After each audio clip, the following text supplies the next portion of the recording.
Semua orang ingin jadi Spider-Man, namun nggak ada yang ingin menjadi Peter Parker. Kalimat tersebut sering aku lihat di beranda sosial media ya akhir-akhir ini. Dan setelah aku menonton film ini merupakan salah satu film Spider-Man terbaik bukan karena actionnya, bukan karena fan service-nya, namun ada beberapa hal yang sangat-sangat ngena di pribadi aku sendiri. Dan mungkin juga di pribadi teman-teman semua ya, karena apa ya, ini merupakan film Spider-Man terbaik yang pernah aku tonton, terrelate terbaik yang pernah aku tonton. Dan kenapa aku bilang ini merupakan film Spider-Man terbaik yang aku tonton selama ini, dan itu akan aku bahas di video kali ini. Dan selamat datang di Jurnal Film ya. Oke, halo semuanya. Jadi sebelumnya kenalin, namaku Dharma. Di sini di channel ini aku suka bahas tentang film, tentang pop culture, juga kadang bahas tentang teknologi dan game juga. Buat teman-teman yang suka dengan konten-konten tersebut mungkin bisa subscribe di channel ini. Oke, lanjut ya, sebelum masuk ke pembahasan tentang Spider-Man Brand New Day. Ini aku nonton film Spider-Man di hari Selasa kemarin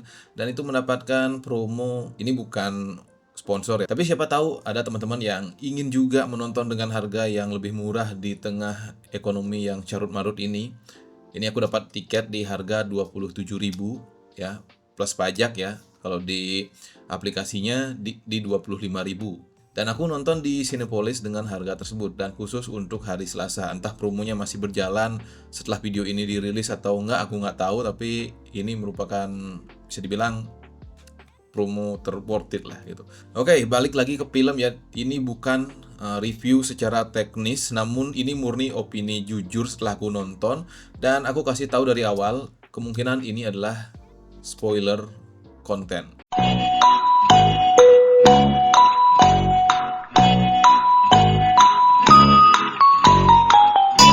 Oke, balik ke kalimat yang di awal. Semua orang ingin jadi Spider-Man, namun nggak ada yang ingin jadi Peter Parker. Ini bukan hanya sekedar kalimat ya.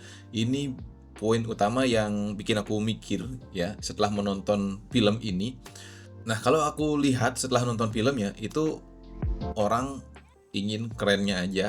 Jadi Spider-Man itu kan keren ya, bisa nyelamatin orang, dikagumin banyak hal, namun nggak mau nerima prosesnya. Kita anggap di sini Peter Parker itu proses dari untuk menjadi Spider-Man tersebut. Jadi sebenarnya semua film Spider-Man mungkin mengangkat tema yang sama sebenarnya. Jadi di semua film Spider-Man yang aku pernah tonton ya, Peter Parker itu emang selalu kebingungan sama jati dirinya. Di satu sisi dia harus jagain New York, dan di satu sisi lain dia harus jadi Peter Parker yang ya notabene manusia biasa gitu. Dan di Brand New Day ini pada akhirnya dia milih buat jadi keduanya. Ini di akhir film dia akhirnya memilih, kan ditanya tuh sama villainnya itu, Jean Grey villainnya. Balik lagi aku udah bilang ini mungkin spoiler konten, jadi aku ya udahlah gitu. Dan di sana Jean Grey nanya gitu, "Kau ingin jadi Spider-Man atau mau jadi Peter Parker?" gitu. Dan dia milih jadi keduanya.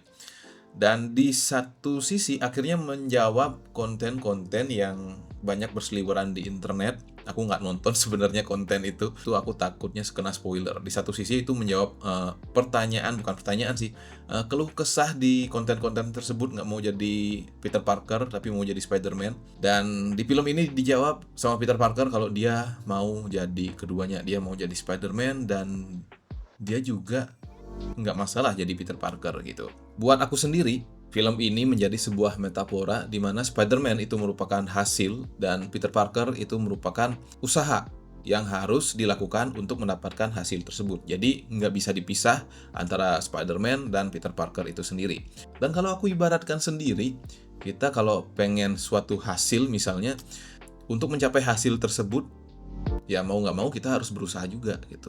Jadi nggak ada pilihan, bisa nggak aku jadi Spider-Man aja, bisa nggak aku nggak jadi Peternya gitu, Peter Parkernya. Keduanya harus jalan gitu. Kalau kamu mau jadi Spider-Man, kamu harus jadi Peter Parker juga. Kalau kamu mau sesuatu, kamu harus berusaha untuk dapetinnya. Mungkin ya kayak gitu ya yang aku dapat dari nonton ini. Dan selain tentang Peter Parker dan Spider-Man tadi, ada juga hal yang menarik dari film ini, itu menerima kekurangan diri. Di awal-awal film, itu kita diperlihatkan si Peter Parker mau menyapa MJ yang telah hilang ingatan, dan di sana dia lihat MJ itu ternyata udah punya pacar gitu. Kemudian ya apa ya, sang mungkin kalian nonton itu sangat-sangat menyakitkan gitu. Kalau aku nontonnya sih nyesek juga ya gitu. Kasihan si Peternya. Dan setelah hal tersebut dia tiba-tiba mungkin kita bisa bilang bermetamorfosis ya. Sorry. Mungkin kita bisa bilang dia tuh berevolusi. Berevolusi menjadi entah lebih baik atau lebih buruk, tapi menurut Peter itu sendiri, dia merasa lebih buruk. Dia merasa dirinya tiba-tiba menjadi sesuatu yang negatif. Dia tiba-tiba menjadi monster yang dia merasa itu bukan dirinya, sehingga dia menciptakan alat yang ditempel di belakang ini, di belakang ini untuk menghilangkan aura monsternya tersebut ya. Bukan aura, siapa sih ini ngomongnya? Ya untuk menghilangkan jati dirinya yang menurut dia itu kurang ya gitu. Karena dia nganggap itu ada monster dalam dirinya yang harus diredam, ada kekurangan dalam dirinya yang tidak boleh orang lain lihat kayak gitu. Tapi di akhir film ya, kekurangan itu justru diterimanya dan itu yang bikin dia lebih kuat di akhir film. Di film emang diperlihatkan lewat adegan pertarungan yang makin intens melawan ninja. Tapi kalau ditelaah lebih dalam, itu sebenarnya soal Peter belajar menerima kekurangan yang ada dalam dirinya. Termasuk bagian yang dianggap kurang dan nggak mau dia perlihatkan kepada orang lain. Kayak gitu. Ini salah satu cerita yang bikin karakternya kerasa lebih ngena daripada film Spider-Man sebelumnya. Ada beberapa hal juga yang aku suka di film ini, itu adalah fan service-nya. Yang pertama itu banyak karakter-karakter MCU yang bermunculan. Itu ada Vanisher, Jean Grey, dan tentu Bruce Banner ya. Dan di saat Spider-Man bertemu dengan Hulk, dan Hulk-nya itu Hulk yang brutal ya, bukan Hulk yang masih ada kepribadian Bruce Banner-nya. Nah itu big no ya tentunya. Aku nggak suka itu. Jadi ini merupakan obat kangen bagi kalian yang suka Hulk ya, yang suka Hulk. Dan terakhir kali aku ngelihat Hulk sebrutal ini itu di Incredible Hulk. Tentunya Incredible Hulk itu lebih brutal Hulknya daripada yang ini. Tapi ini lumayan brutal, jadi bisa mengobati kangen teman-teman kepada Hulk yang ngamuk. Gitu. Ditambah si Vanisher ini yang ikut masuk ke dalam pertarungan ngebantu Spider-Man itu menjadi lebih seru ya, menjadi lebih apa ya? Ini jadinya si Vanisher atau si Prank ini menjadi pengganti Bibi May mungkin ya. Aku lihatnya sih seperti itu gitu. Selain pertarungannya dengan Hulk, ada satu lagi yang aku suka, itu dia bertarung dengan ninja warna merah. Aku nggak tahu nama ninja-ninja ini apa. Mungkin buat teman-teman yang tahu bisa komen di bawah ya, karena aku cuma nonton filmnya aja, nggak ngikutin komiknya gitu. Ini pertarungan Spider-Man melawan ninja-ninja ini sangat apa ya, keren banget gitu. Koreografinya mantep. Jadi pertarungannya itu indah lawan ninja-ninja ini, sangat memanjakan mata lah. Nah jadi buat aku sendiri Spider-Man Brand New Day ini bukan hanya sekedar film yang seru, bukan hanya sekedar film yang keren, pertarungannya yang keren, atau fan service ya. Tapi soal pesan yang dibawa. Di film ini diperlihatkan sekuat apapun Spider-Man, sekuat apapun si Jean Grey, nggak akan sanggup menghadapi dunia ini sendirian.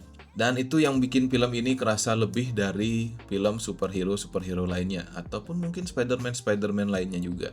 Nah, buat kalian yang udah nonton, setuju nggak? Ini merupakan film Spider-Man terbaik saat ini, ya.